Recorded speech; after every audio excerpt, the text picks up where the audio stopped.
Sovereign is the flagship of the rogue Spectre's Saren. An enormous dreadnought larger than any other ship in any known fleet, it is crewed with both Geth and Krogan. At 2 kilometers long, its spinal-mounted main gun is likely capable of penetrating another dreadnought's kinetic barriers with a single shot. How Saren acquired this incredible warship is unknown.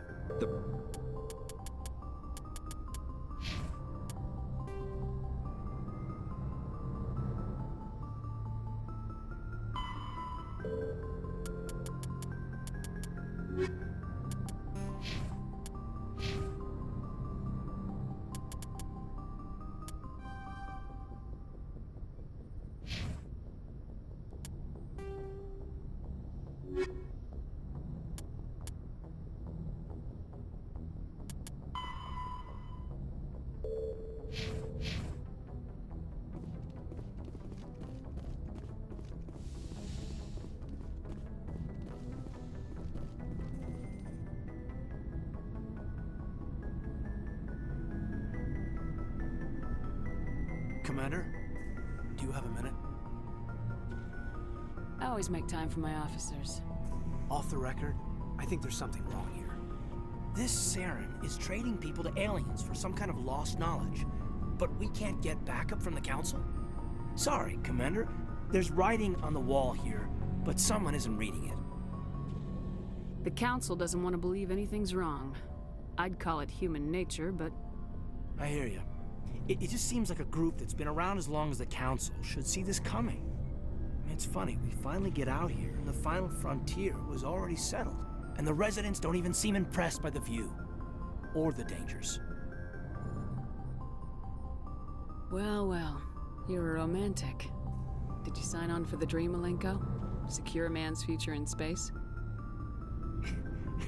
Yeah, I read a lot of those books when I was a kid, where the hero goes to space to prove himself worthy of a woman he loves, or, you know, for justice. Or maybe I was a romantic in the beginning, but I thought about it after brain camp. Biotic acclimation and temperance training. I'm not looking for the dream. I just want to do some good. See what's out here. Sorry if I got too informal. Protocol wasn't a big focus back in Bot. Tell me about it. Biotic acclimation and temperance didn't last past the airlock. To the kids they hauled in, it was brain camp. Sorry, hauled in is unkind. We were encouraged to commit to an evaluation of our abilities so an understanding of biotics could be compiled. There are worse results of accidental exposure to element 0 in the womb. Beats the brain tumors some kids grew up with. Is there some question about how you were exposed? My mother was downwind of a transport crash. It was before there were human biotics, a little after the discovery of the Martian ruins. It only gets iffy around 63 when Kinetics was running out of first-gen subjects. Until then, they'd relied on accidentals. A bunch of guys in suits show up at your door after school, and next thing you know, you're out on Jump Zero. Jump Zero is Gagarin Station, right? What's it like? Yeah, that's the official name. Biggest and farthest facility we had for decades. Right on the termination shock, the outer edge of the solar system. It's where they did all the Goose Chase FTL research before we caught on to using mass effect fields. It was a sterile research platform when I was there. There were other kids in the same boat, right? At least you weren't alone out there. That's true. We did have a little circle that'd get together every night before lights out.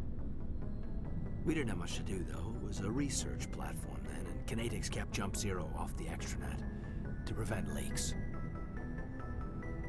And you must have had plenty of time to get to know each other. Yeah, we'd sit around and bull every night after dinner, play cards or network games. There was this girl named Rana, who had a little circle grow up around her. She was from Turkey. Her family was very rich, but she was smart and charming as hell. Beautiful, but not stuck up about it. Like you, I guess. Ma'am. Sounds like she was special to you. She was. Maybe she felt the same, but things never felt together. Training, you know. You know of any intentional exposures for certain? No one knows. Doesn't mean they didn't happen. As big as the exposures were, it was hard to track down accidentals. It was different then. No one knew the potential, so there wasn't a lot of regulation. Anything Kinetics did was gold. I'm not saying they intentionally detonated drives over our outposts, but in retrospect, they were damn quick on the scene. Jump Zero's a long way from home. What was it like? The grand gateway to humanity looks a lot better in the vids. Anyway, this was supposed to be a casual debrief, not a bull session about stuff that happened years ago. We have to depend on each other in combat. I like knowing what kind of man I have at my back. I understand, ma'am. I won't let you down. You, make a habit of getting this personal with everyone? Of course, but I don't enjoy it with everyone. We'll talk again later. I'll need some time to process that, Commander. But, yeah, I'd like that.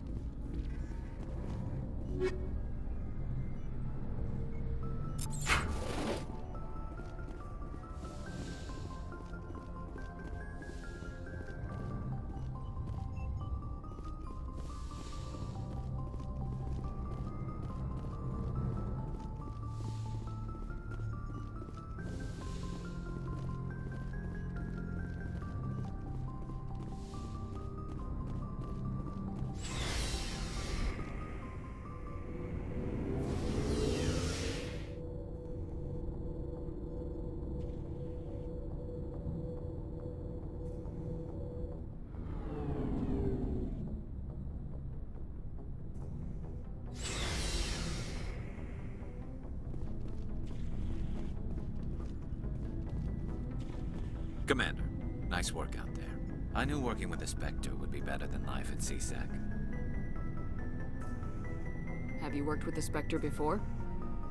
Well, no, but I know what they're like. Spectres make their own rules. You're free to handle things your way. At CSEC, you're buried by rules. The damn bureaucrats are always on your back. For the most part, the rules are there for a reason. Maybe. But sometimes it feels like the rules are only there to stop me from doing my work. If I'm trying to take down a suspect, it shouldn't matter how I do it, as long as I do it. But CSEC wants it done their way. Protocol and procedure come first. That's why I left. So you just quit because you didn't like the way they do things? There's more to it than that. It didn't start out bad, but as I rose in ranks, I got saddled with more and more red tape. CSEC's handling of Saren was typical. I just couldn't take it anymore. I hate leaving. I hope you made the right choice. I'd hate for you to regret it later. Well, that's sort of why I teamed up with you. It's a chance for me to get off the Citadel, see how things are done outside CSEC. Either way, I plan to make the most of this. And without CSEC headquarters looking over my shoulder, well, maybe I can get the job done my way for a change. If getting the job done means endangering innocent people, then no. We get the job done right, not fast. Got it? I wasn't trying to. I understand, Commander.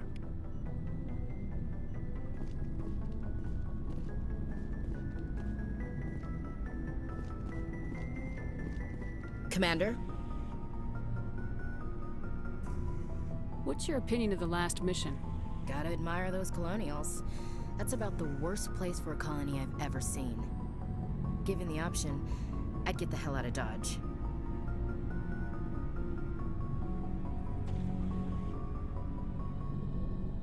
What's your opinion of the last mission? Gotta admire those colonials. That's about the worst place for a colony I've ever seen. Given the option, I'd get the hell out of Dodge. Do you have a few minutes to talk? One-on-one? Sure. I was hoping to get a minute of your time off the record. I keep an open door policy.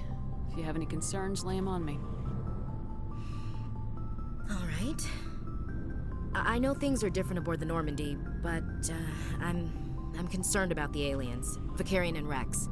With all due respect, Commander, should they have full access to the ship? They may not serve the Alliance, Chief, but they're allies. At least as far as Saren goes. This is the most advanced ship in the Alliance Navy. I don't think we should give them free rein to poke around the vital systems. Engines, sensors, weapons. You don't trust the Alliance's allies? I'm not sure I'd call the Council races allies. We, humanity, have to learn to rely on ourselves. Standing up for ourselves doesn't mean standing alone. I don't think we should turn down allies. I just think we shouldn't bet everything on them staying allies. As noble as the Council members seem now, if their backs are against the wall, they'll abandon us. You got a pessimistic view of the universe, Williams. A pessimist is what an optimist calls a realist. Look, if you're fighting a bear and the only way for you to survive is to sick your dog on it and run, you'll do it. As much as you love your dog, it isn't human. It's not racism, not really. Members of their species will always be more important to them than humans are. These seem like deeply held beliefs, Williams. What made you think this way? My family's defended the Alliance since it was founded. My father, grandfather, great-grandmother, they all picked up a rifle and swore the oath of service. I guess we just tend to think of Earth's interests as our own. I come from a military family, too. My parents were both Navy. Anybody in your family we might know? Couldn't say, Commander. We probably have a lot in common. You join up to carry on the tradition?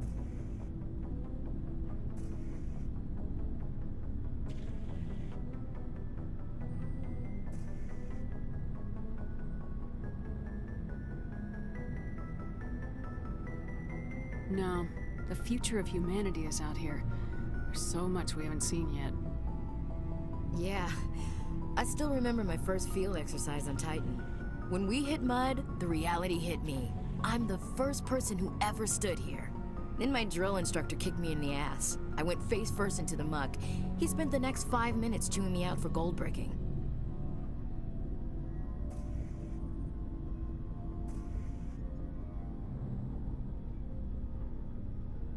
Don't tell me you had Gunny Ellison. He's the only one who uses that word to describe shirking duty. Oh, Lord. You went to the Macapag boot camp, too? Yeah.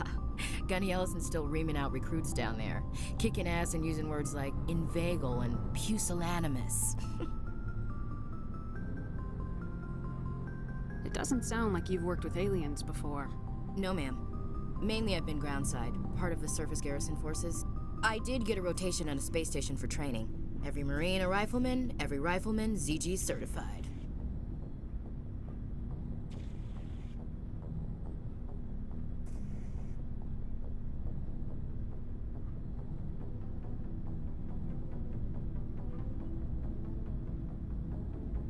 That's odd. Your record is spotless and your technical scores are exemplary. You should be serving with the fleet. Anyway, that's why I haven't served with many aliens, Commander. All right, I can see where your concerns are coming from, Williams. But this is a multilateral mission. You're gonna have to work with aliens, like it or not. It won't be a problem, Commander. You say jump, I say how high. You tell me to kiss a Turian, I'll ask which cheek. I don't think kissing Turians will be necessary. You never know, Commander. Do you have a few minutes to talk? One-on-one? I'm sorry, Commander. I need to get my duties squared away. I wouldn't mind talking more later, though. Dismissed, Chief. Ma'am.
Element 0 can increase or decrease the mass of a volume of space-time when subjected to an electrical current.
Shepard, what can I do for you? What's your story, Rex? There's no story. Go ask the Quarian if you want stories. You Krogans live for centuries. Don't tell me you haven't had a few interesting adventures. Well, there was this one time the Turians almost wiped out our entire race. That was fun.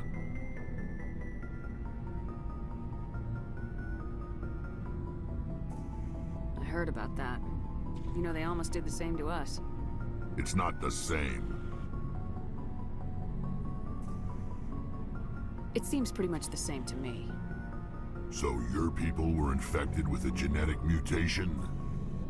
An infection that makes only a few in 1,000 children survive birth? And I suppose it's destroying your entire species? I suppose it isn't all the same.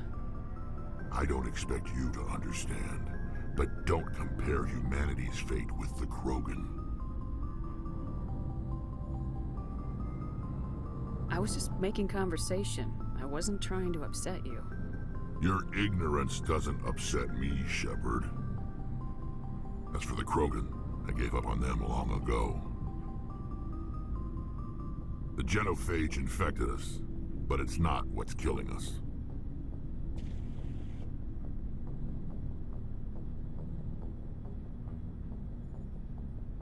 What can you tell me about the genophage? Ask the Solarians if you want details. They made it. All I know, it makes breeding nearly impossible. Thousands die in stillbirth, and most never get that far. Every Krogan is infected, every one, and no one's rushing to find a cure. Why don't the Krogan try to find a cure? When was the last time you saw a Krogan scientist? Ask a Krogan. Would he rather find a cure for the genophage or fight for credits? He'll choose fighting every time. It's just who we are, Shepard. I can't change that. Nobody can. Are your people really dying? We're sure not getting any stronger. We're too spread out. None of us are interested in staying in our own system. Lots of species have left their homes and prospered. But they go to colonize new worlds. We're not settlers. We're warriors. We want to fight. So we leave. Hire ourselves out. And most of us never go back. So long, Rex. Shepard.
Biotic, when subjected to an electrical current, the rare material dubbed Element Zero, or EZO, emits a dark energy field. Hey, Commander, you know that Quarian Tally? She's been spending all her time down here asking me about our engines. I'll tell her to leave you alone. What? No, she's amazing. I wish my guys were half as smart as she is. Give her a month on board and she'll know more about our engines than I do. She's got a real knack for technology, that one. I can see why you wanted her to come along.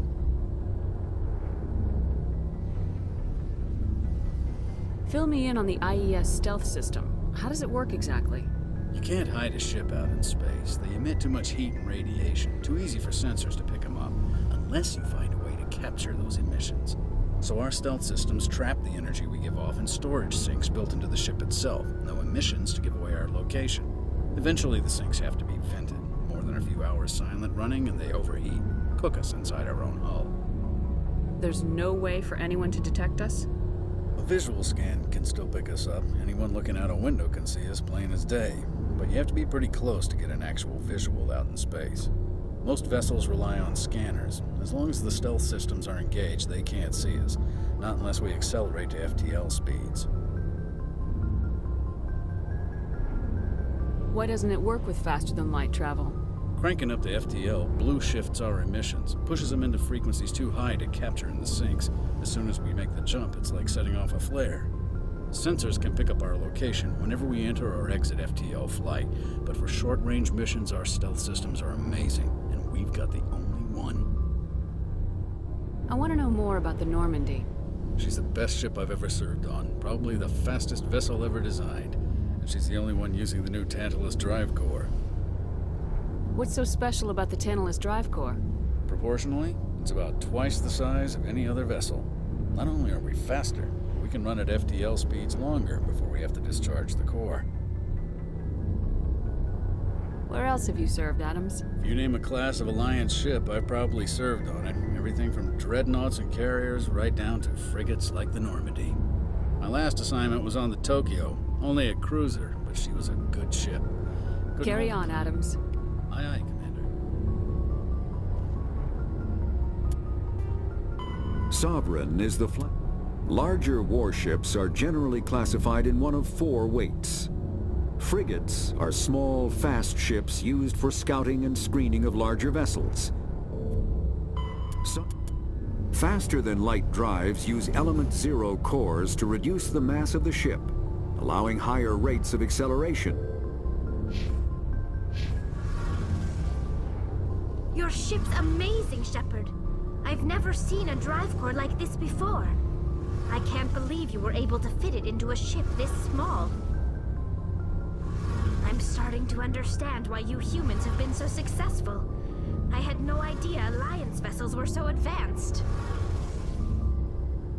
The Normandy's a prototype, cutting-edge technology. A month ago, I was patching a makeshift fuel line into a converted tug ship in the flotilla. Now, I'm sitting on board one of the most advanced vessels in Citadel space. I have to thank you again for bringing me along. Traveling on a vessel like this is a dream come true for me. I had no idea you found ship technology so interesting. It comes with being a Quarian. The migrant fleet is the key to the survival of my people. Ships are our most valuable resource. But we don't have anything like this. We make do with cast-offs and second-hand equipment. We just try to keep them running for as long as we can. Some of the fleet's larger vessels date all the way back to our original flight from the Geth. I can't believe your fleet's still using ships that are 3 centuries old. They're constantly being repaired, modified, and refitted. They aren't pretty, but they work. Mostly. We've tried to make ourselves as independent as possible on the flotilla, grow our own food, mine, and process our own fuel. But some things we just can't make on our own. A patch to maintain the hull integrity requires raw materials we just don't have. That's why our pilgrimages are so important. Tell me about your people. Our lives aren't easy. Resources are scarce, and we are constantly on the move. Everything we do must in some way contribute to the continuation of the migrant fleet. There are 17 million Quarians in the flotilla, and each of us relies on the others for survival. The bonds among my people are strong. Unfortunately, we have had to surrender many of the freedoms and civil liberties other species take for granted. What kind of freedoms? Well, it's illegal for parents to have more than one child. If our population grows too much, it would strain our resources to their breaking point. Of course, we also can't allow our numbers to become too few. If our population is in decline, the rule against single births is temporarily repealed. In extreme cases of population decline, incentives are even offered to encourage multiple births, though the Conclave hasn't had to take such measures in nearly a century. That's your government.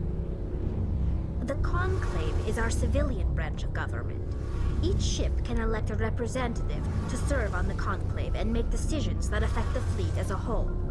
On matters that affect an individual ship, however, the captain has the final say. It's a tradition that dates back to the early days, when the fleet was governed by martial law. Fortunately, most captains nowadays are smart enough to have an elected council from their crew to give them advice and guidance. So the ultimate power rests with elected officials? In practice, the Conclave and the respective council for each ship tend to set the rules that govern our daily lives. But in theory, we are still under military jurisdiction. The 5 top-ranking military officials in the fleet serve on the Admiralty Board. These 5 have the power to overrule any decision by the Conclave in case of emergency. To do so requires unanimous agreement among the Admiralty, and they can only do this once. After that, the entire board must resign their posts. It's a safeguard that served us well. In nearly 3 centuries, the Admiralty Board has only overruled the Conclave 4 times.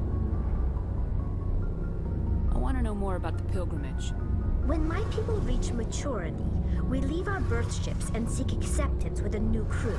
It's necessary to maintain genetic diversity among the fleet. But no ship wants to accept someone who will be a burden on them. So, to prove our worth, we embark on a pilgrimage. We set out alone, leaving the flotilla and our families behind us. We only return once we have found something of value we can bring back to the fleet. This is presented as a gift to the captain of the respective ship we wish to join. If the gift is accepted, we are welcomed into the crew. Can a captain choose to reject the gift? That doesn't happen often. Most captains are eager to increase the size of their crew. It increases their own standing in our society. Even when a gift is not particularly valuable, the captain usually accepts it out of a sense of tradition. However, there is a stigma to presenting a substandard gift. It's not the best way to make a good impression on a new community. Most pilgrims don't return until they find something worthwhile. I can't believe they just send you off alone. It's not like they just cast us out. Before we leave, we are given lessons in how to survive outside the flotilla, and given gifts to help us on our journey. We also receive implants to fight off sickness and disease. Generations of living in an isolated and highly controlled environment have left our immune systems weaker than most. By the time we leave the fleet, we are well equipped for the pilgrimage. This is a rite of passage for all Quarians. If it were dangerous, our numbers would suffer. Virtually every pilgrimage ends with a triumphant return and the ritual presentation of the gift to one of the fleet's captains. I want to talk about something else. Like what?